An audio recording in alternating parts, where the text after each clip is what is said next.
Hi everybody, I'm Greg Fishel. Welcome to bonus weather video number 2 for this week. And I gotta be honest with you folks, apparently I'm just biting off more than I can chew these days because I started working on this bonus video about 4 hours ago and found all sorts of complications in Microsoft Excel in terms of dealing with times and differences of times. And boy, what a nightmare. I mean, it's sort of fun when you eventually figure it out, but then you look at the clock and you're sitting there going, why did it take me that long to figure this out? So anyways, I hope the end result is fruitful here. So let's go on ahead and get started. And we've talked about this before, but I don't think I presented it quite this way in the past. So we're taking a look at the length of the day in hours and minutes, okay?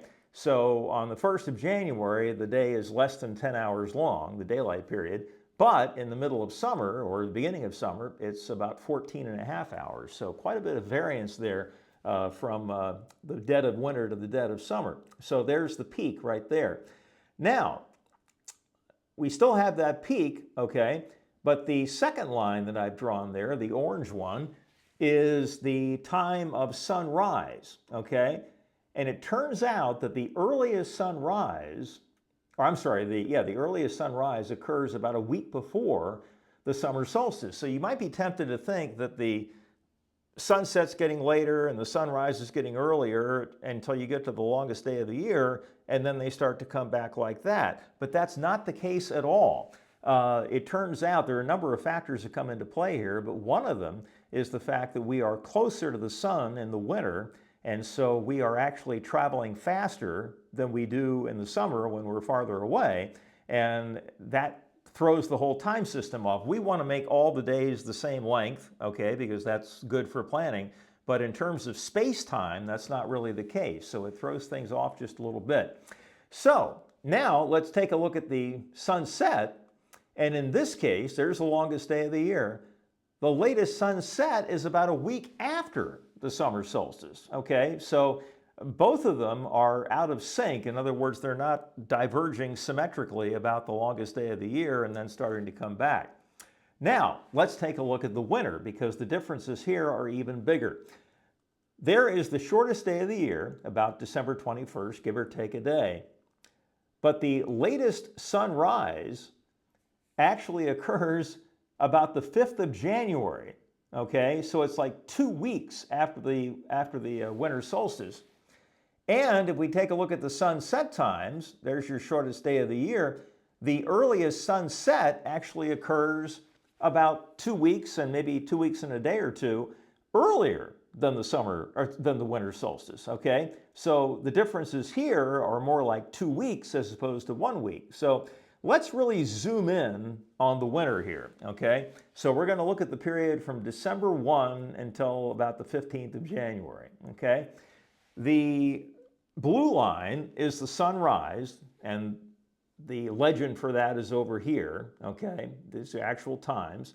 And then the sunset is the orange line, and that represents, or the times that it corresponds to are over here, okay? So if you'll notice, the sunset, which is here, keeps getting earlier until about the 5th of December, and then it slowly starts to turn around, and then it gets later at a more rapid clip. The sunrise is getting later at a very rapid clip in early December, and then its rate of increase levels off, and then it starts to get earlier by about the 5th or 6th of January. So think about this.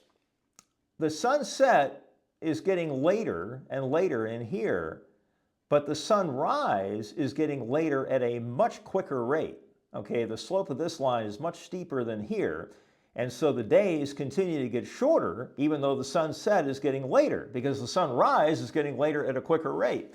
Then, on or about December 21st, the slopes of these two lines, right here and right here, are about the same.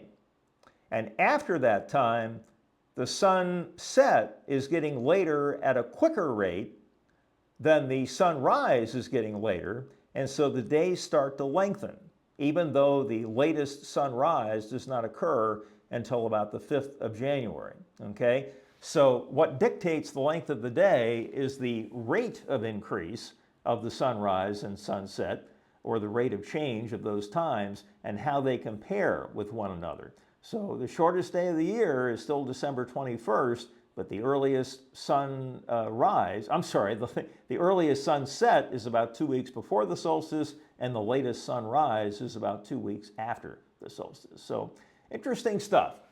All right, hope you found that interesting. I hope it was worth all the time I put into this.